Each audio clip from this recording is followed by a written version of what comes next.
महाराज त्यांना जे फळ भेटलं ते फळ तुम्हाला पाहिजे ना, मग त्यांनी जी साधना केली ती साधना तुम्ही करा. तुकोबाराय म्हणले मग काय करतोय मी. ज्ञानोबारायांनी जी पताका माझ्या जीवीची आवडीन पंढरपुरा नेन गुढी, तीच पताका माझ्या खांद्यावर आहे, त्याच तुळशीच्या माळा माझ्या गळ्यात आहेत, तीच अभंग म्हणतोय, तीच साधना करतोय. तेव्हा म्हटले हो खरं तुम्ही तेच करताय. तुकोबाराय म्हटले देवा तू काय नाराज होऊ नको, तू म्हणला म्हणून आम्ही इच्छा प्रगट केली, आणि तू नाराज व्हायचं काम नाही. काय आहे परमार्थात गडबड करून जमतच नाही. तुका म्हणे नाही चालत तातडी, प्राप्त काळ घडी आल्यावी ना. धरितो वासना परिणय फळ, धरितो वासना परिणय फळ, धरितो वासना परिणय फळ, धरितो वासना परिणय फळ, प्राप्तीचा तो काळ नाही आला, प्राप्तीचा तो काळ नाही आला, प्राप्तीचा तो काळ नाही आला,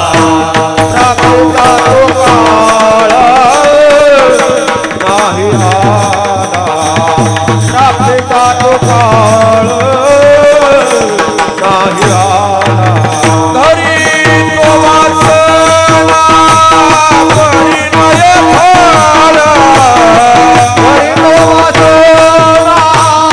परिणय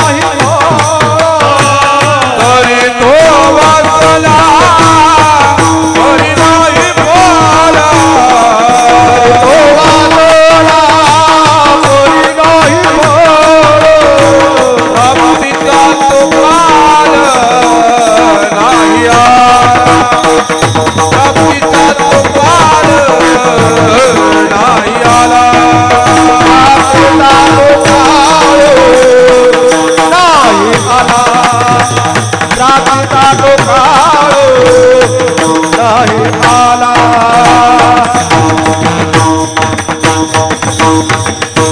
धरितो वासना परिणये फळ.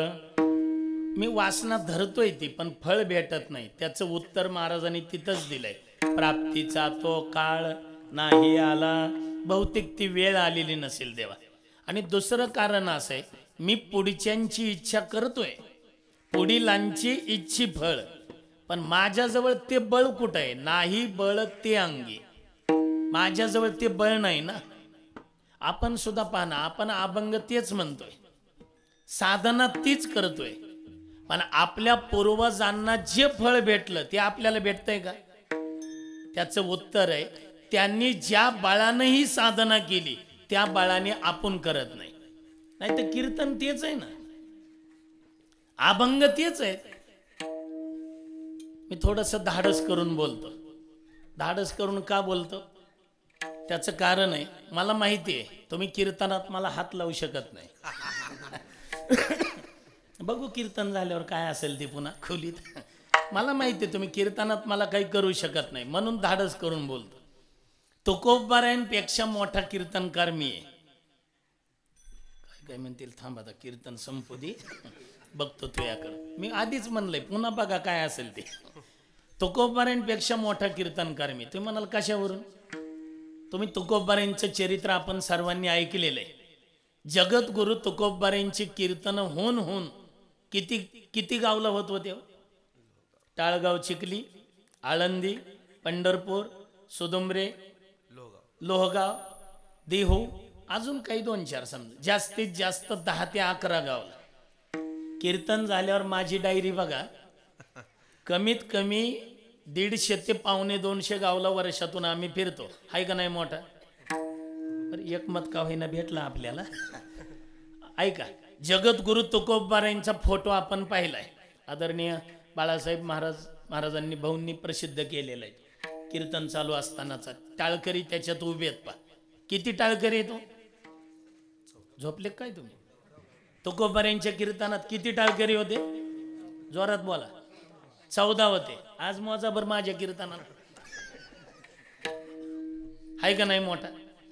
तुकोबाऱ्यांना होती का माझ्यासारखी 15-20 लाखाची गाडी? आहे का नाही मोठा. तुकोबाऱ्यांना होती का अशी साऊंड सर्व्हिस? आता पुढचं वाक्य ऐका, मला ते सांगायचंय. आमचे वैकुंठवासी विठ्ठल बाबा घोले म्हणायचे, बुवा व्यवस्थेने आपण फार पुढे गेलोय, पण अवस्थेने कशातच नाही.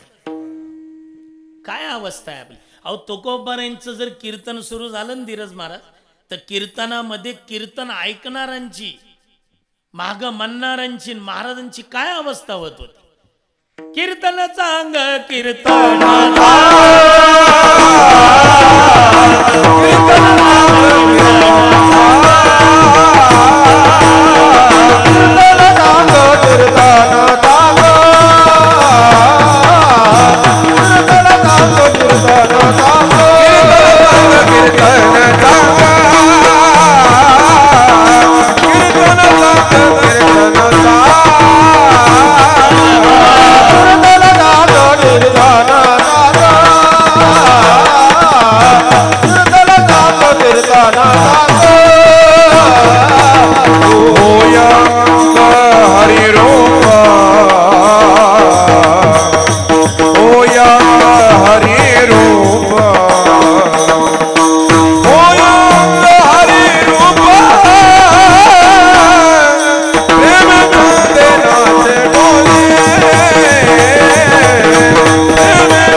होय अंग हरिरूप.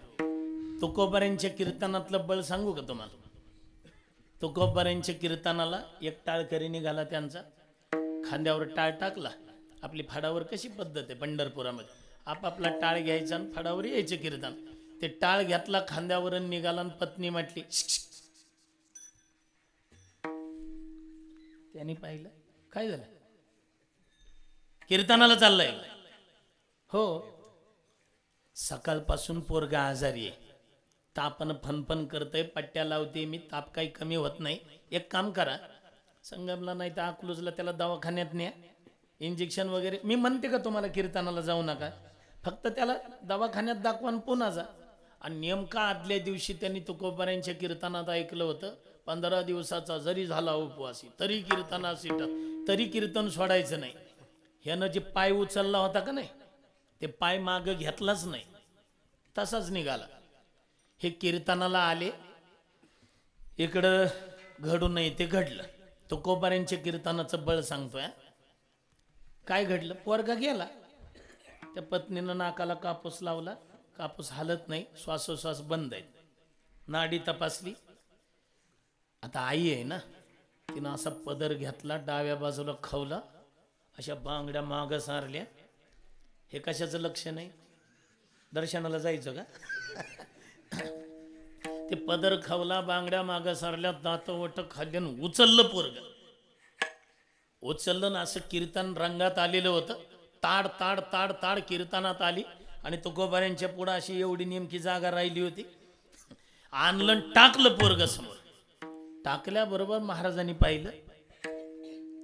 काय झालं, काय झालंय, तुमच्या कीर्तनामुळं मेलय पोरग माझं. माझ्या कीर्तनामुळे, कीर्तनाचा आणि ह्याचा काय संबंध. म्हणत होते यांना जाऊ नका कीर्तनाला, दवाखान्यात नाही, ऐकलं नाही त्यांनी.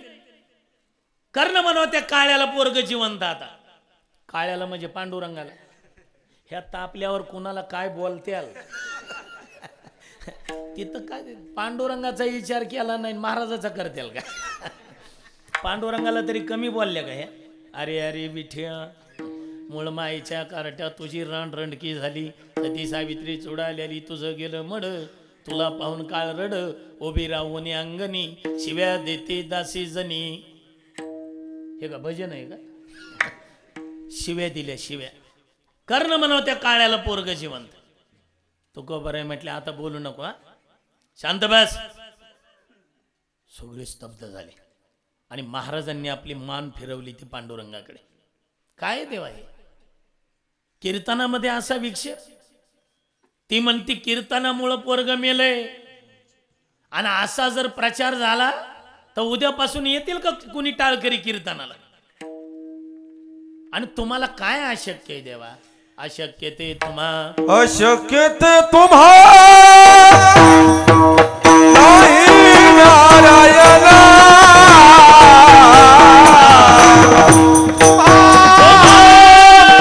नाही नारायणा.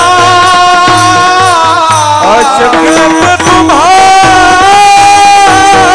नाही नारायणा. अशक्य ते तुम्हा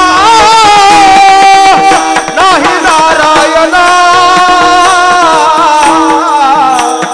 निर्जीवा चेतना अनावया अनावया. निर्जीवा चेतना अनावया.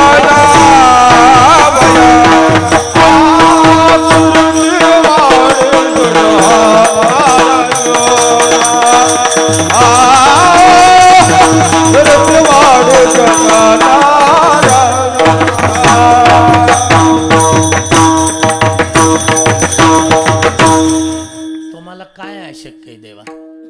अशक्य ते तुम्हा नाही नारायणा. निर्जीवा चेतना अनावया. करा जिवंत त्याला. आणि ऐका, तुकोबारायांनी आपला मोर्चा देवाकडे वळवला आणि अवघ्या काही क्षणामध्ये विठ्ठल विठ्ठल भजन सुरू असताना पोरग झोपेतून उठावं तसं मेलेलं पोरग जिवंत झालं. हे तुकोबारांच्या कीर्तनाचं बळ आहे. मेले माणूस जिथं उठविले, वेळ काळा ते ग्रासी लगा. उठवलं, मेलेलं पोरग जिवंत झालं. ऐकताय ना तुम्ही? तुकोबारांच्या कीर्तनाचं बळ. तुकोबारांच्या कीर्तनात मेलेलं पोरग जिवंत झालं. लबडे महाराजाच्या कीर्तनात जिवंत माणसं मरत नाही, झोपतात. हे आमच्या कीर्तनाचं बळ आहे. आमच्या जवळ ते बळच नाही. नाही बळ ते आता कोणते बळ काय त्याचा विचार वेळ भेटला तर नंतर करू. कोणत्या बळाने काय होतं त्याचाही विचार आहे. पण तुकोबाराय म्हणतात माझ्याजवळ ते बळ नाही. महाराज मग त्या साधू संतांजवळ बळ होतं तरी कोणतं? निश्चयाचे बळ.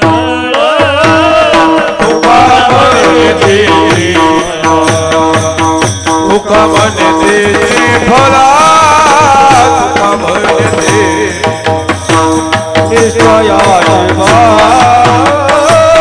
तुका म्हणते फला तुका म्हणते फळ.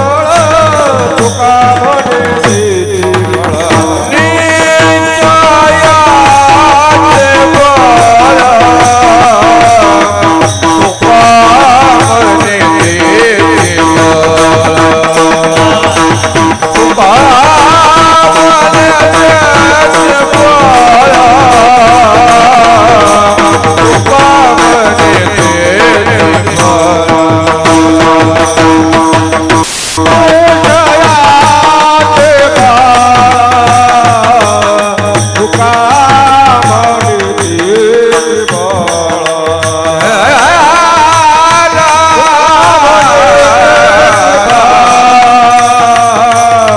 तुका म्हणते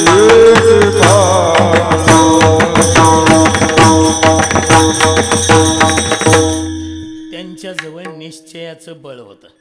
किती आपला निश्चयच नाही. काय कोणता निश्चय केलाय सांगा ना.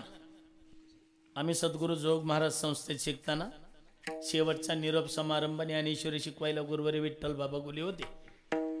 आणि मग ते निरोप समारंभ झाल्यावर बुवा म्हटले, बुवा मला सगळ्यात मोठी दक्षिणा कोण देणार आहे? आम्ही म्हणलं कधीच काय दक्षिणाच बुवा मागत नाही, त्यांना आज कसं काय मागायला. त्यांनी ते चौरंग असा सरकवला.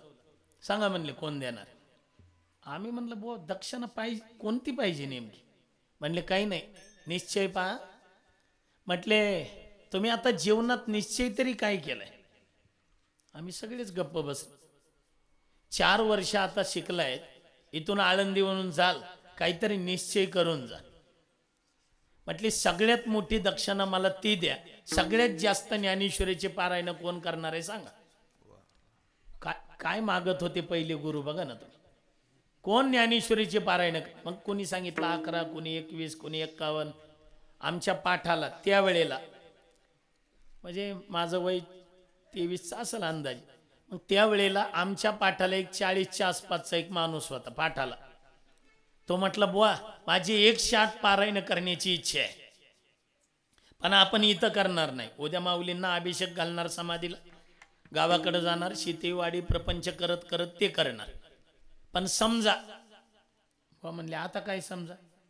नाही 108 पारायणाचा मी संकल्प केला उद्या माऊलींच्या समोर, आणि माझे 40-45 पारायण झाले आणि माझं आयुष्य संपलं तर समजा यमदूत आले न्यायला, मी मेलो तर मग राहिलेले पारायण. बुवांनी असा चष्मा खाली केला आणि डोळे मोठे करून बघितलं. म्हणले येडाच आहे. ते म्हणलं येडा आहे म्हणूनच तुम्हाला विचारतो. 40-45 माझे पारायण झाले, मी मेलो समजा, आयुष्य संपलं तर मग. बुवा म्हणले येड्या. म्हणले काय, तू 108 पारायणाचा उद्या माऊलींच्या समोर संकल्प केला आणि 40-45 पारायण झाले, तर तुझे राहिलेले सगळे पारायण पूर्ण होईपर्यंत तुला आयुष्य वाढवून देण्याची ताकद ज्ञानेश्वरी ग्रंथ. ते म्हणले ज्ञानेश्वरीच मड्याकून लिहिली घ्या. सच्चिदानंद बाबा दरे ते आधी गेलेलेच होते, त्यांना उठवलं त्यांच्याकडून ज्ञानेश्वरी लिहिली. पुढचा भाव आहे का अजून त्यांचा. ते म्हटले ज्ञानेश्वरी असो नाही तर गाथा असो, ते प्रत्येक शब्दावर बोट ठेवून वाचा. बाकीचे बोलायला घाबरायचे, पण बुवांचं फड परंपरे प्रेम असल्यामुळं, आमचं त्यांच्यावर असल्यामुळं मी म्हटलं बुवा बोट ठेवायची काय गरज आहे. ते म्हटले नामा, आपण जर ओवीवर बोट ठेवलं तर पहिला फायदा त्या अक्षराचा स्पर्श आपल्याला होईल. आता दुसरा भाव आहे का. ते म्हटले दुसरा भाव असा आहे, एकदा आपण आपलं बोट ज्ञानेश्वरी गात्याच्या हातात दिलं की आपला उद्धार होईपर्यंत ज्ञानोबाराय तुकोबाराय आपलं बोट सोडणार नाही. ही ताकद त्याच्यामध्ये.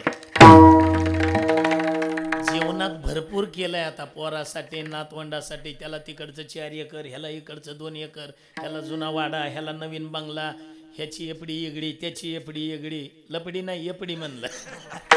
हे सगळं सगळं केलंय. स्वतःचा विचार केलाय कधी. नामदेवराय म्हणतात आयुष्य जात आहे पहा काळ जपत असे मा, स्वहिताचा घोर वहा ध्यानी राहा श्री हरीचे. किती ज्ञानेश्वरीचे पारायण झाले, किती गात्याचे पारायण झाले, किती कोटी जप झालाय. म्हणतेला आज तर जागा झालोय आम्ही ऐकल्यावर. मग खरंच जागा व्हा. उठा जागे व्हारे आता, स्मरण करा पंढरीनाथा. आता जागा रे बाही जागा, आता जागा रे बाही जागा, आता जागा रे बाही जागा, आता जागा रे बाही जागा, आता जागा रे बाही जागा, आता जागा रे बाही जागा, आता जागा रे बाही जागा, आता जागा रे बाही जागा.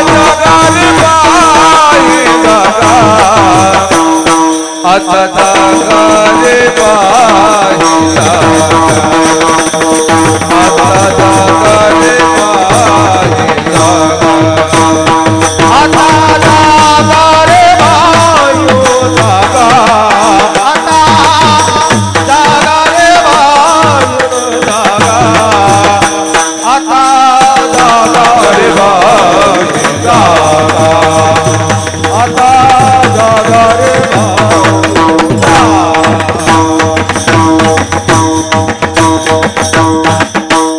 आजचं कीर्तन ऐकल्यावर तरी जागावा. किती सुंदर प्रमाण दिला अभंग महाराज. आता जागा रे भाई नो जागा. आजचं कीर्तन ऐकल्यावर तरी जागावा. काय काय म्हणतील आम्ही काय झोपलोय का? मग आपण जागेच आहे पण प्रपंचात आहे, परमार्थात झोपलेलोच. तुकोबराय म्हणतात देवा माझा संतांचा एवढा, तुकोबरायांचा सुद्धा निश्चय पहा ना तुम्ही. तुकोबराय म्हणतात देवा आता मी चरण धरलेत ना तुझे. एखाद्याने ते रावटी ठोकायचा घन असतो का नाही, हा तो ते खिळे ठोकायचा, तो घन जरी माझ्या डोक्यात घातला तरी मी तुझे चरण सोडणार नाही. मजवरी घाली घन परी मी न सोडी चरण. तुकोबारांचा निश्चय. नामदेवरांचाही पहा देह जावो अथवा राहो पांडुरंगी दृढ भाव चरण न सोडी सर्वता. एवढा निश्चय लागतो तेव्हा देव भेटतो. तुकोबाराय म्हणतात देवा माझ्याजवळ ते बळ नाही, नाही बळ ते अंगी. तुकाराम महाराज तुम्हाला ते पुढच्यांना जे फळ भेटलं ते फळ तुम्हाला पाहिजे. तुम्ही म्हणतात तुमच्याजवळ ते बळ नाही, पण पुढच्यांना काय एकच फळ थोडंच भेटलंय, त्यांना अनेक फळं भेटलेत. मग नेमकं तुम्हाला पाहिजे काय? तुकोबाराय म्हणतात संत ज्या ठायाला गेले तो ठाया आम्हाला प्राप्त व्हावा. संत गेले तया ठाया संत गेले तया ठाया गेले तया संत गेले तया ठाया संत